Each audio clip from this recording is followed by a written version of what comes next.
The Grand Council chamber of the Galactic Concord was a marvel of engineering, a vast dome suspended in orbit over neutral space, its walls a transparent alloy offering a perfect view of the swirling gas clouds of the Triune Nebula.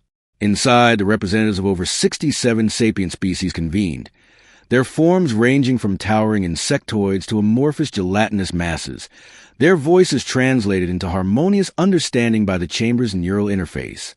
It was here that disputes were resolved, treaties forged, and balance preserved across the fragile web of galactic civilization.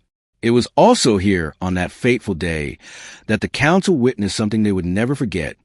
The moment humanity's Courteous mode switched off in real time. The session had begun like any other. High Chancellor Zervok of the Zaluk presided, his serpentine form coiled elegantly around his pedestal. The issue at hand concerned mining rights in the disputed Nentari Expanse, a resource-rich region where tension simmered between the Grunt Dominion and several Concord members. But that wasn't what the counselors whispered about. No. The chamber hummed with anticipation for the human delegation's arrival. Their reputation preceded them. Courteous, diplomatic, endlessly patient. Some species mistook it for weakness. Others, the wiser ones, did not. The humans arrived precisely on schedule. Ambassador Catherine Hale led them, clad in the understated, sharp attire characteristic of Terran diplomats. Flanking her were military attaché Commander Reyes and cultural liaison Dr. Emile Okoye. As they entered, the murmurs quieted. Hale offered a small, respectful bow. "Esteemed council members," she began, voice calm, measured, and neutral, "we appreciate the opportunity to contribute to these proceedings." Politeness, restraint, the signature human approach. Hale's words were professional, her expression composed. But few noticed Reyes's sharp eyes scanning the room or the subtle tension in Hale's jaw. Fewer still realized that, just hours before, something had shifted in the galactic political landscape, something that would trigger the phenomenon the Council was about to witness. It began with Ambassador Krillvek of the Grunt Dominion, a hulking, furred predator species. The Grunt often mistook human diplomacy for submission. Today, Krillvek's arrogance would prove catastrophic. "Why are the humans even present?" he rumbled, standing to his full 3-meter height. "This is a matter for civilized species, not transient upstarts clinging to their barely stable world." Laughter rippled from some of his allies. Others, the more observant species, the Valithi, the Ascari, shifted uncomfortably. Hale merely inclined her head. "Earth is a full member of the Concord, Ambassador Krillvek. We have vested interests in the Expanse. Your insults are noted and disregarded for the sake of diplomacy." Calm, measured, courteous. But those watching closely noticed Reyes tilt his head slightly, as though receiving unseen communication. Dr. Okoye's fingers tightened around his datapad. The proceedings continued. Proposals were tabled. Accusations traded. Krillvek, emboldened by what he perceived as human passivity, grew bolder. His final mistake came when he activated the holo display and projected an image, a Terran civilian freighter, the Aurora's Hope, adrift and gutted. This vessel violated grunt space. Krillvek declared smugly. We were forced to intervene. The chamber shifted. Hale's posture straightened. Reyes's eyes narrowed. Okoye's lips pressed into a firm line. Silence fell. High Chancellor Zervok's slit pupils dilated. Forced to intervene? Hale asked, voice still level but quieter now. There were civilians aboard that vessel. Correction, Krillvek sneered. There were civilians. More laughter from his side of the chamber. A few species recoiled, sensing what was coming. They had seen this before. In the archives, in the cautionary tales passed down from previous encounters with humanity. Hale did not raise her voice. She did not gesticulate wildly.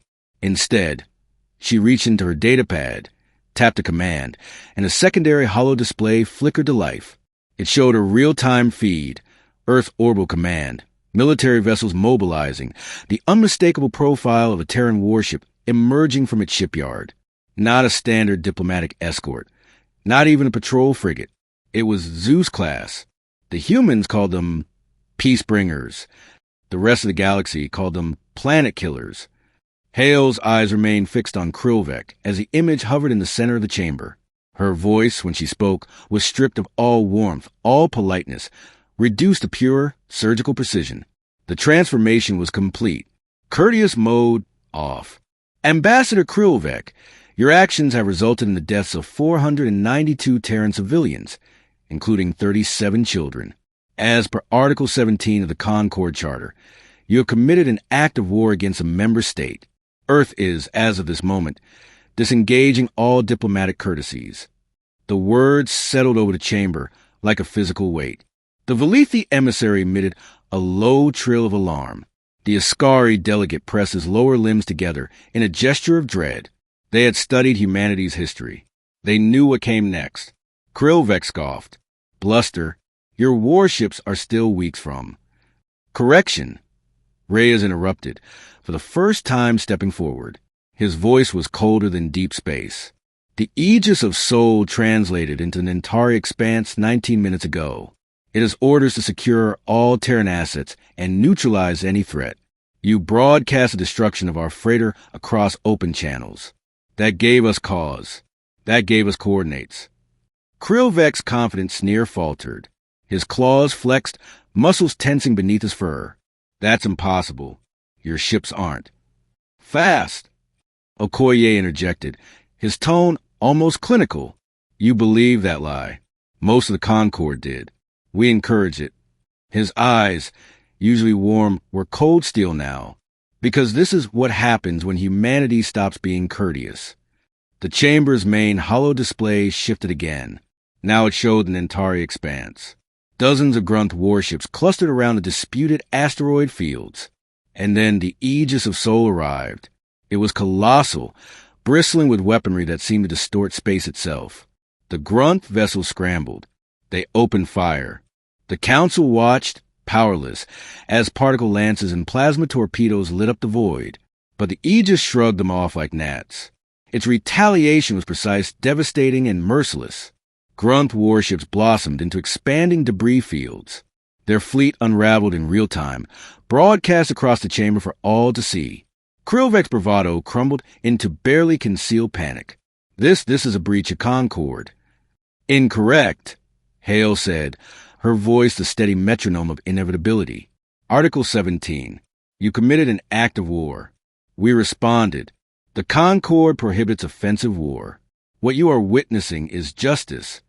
The chamber erupted into overlapping voices. Some species demanded restraint. Others urged caution. But many fell silent, finally understanding the fundamental miscalculation so many had made. For years, humanity's diplomatic veneer had lulled them into complacency. Courteous, respectful, patient, but beneath that politeness was a predator species unlike any other. Not savage like the Grunt, not hierarchical like the Zuluth, but calculating, unrelenting, and terrifyingly efficient when provoked. The feed from the Nantari expanse ended.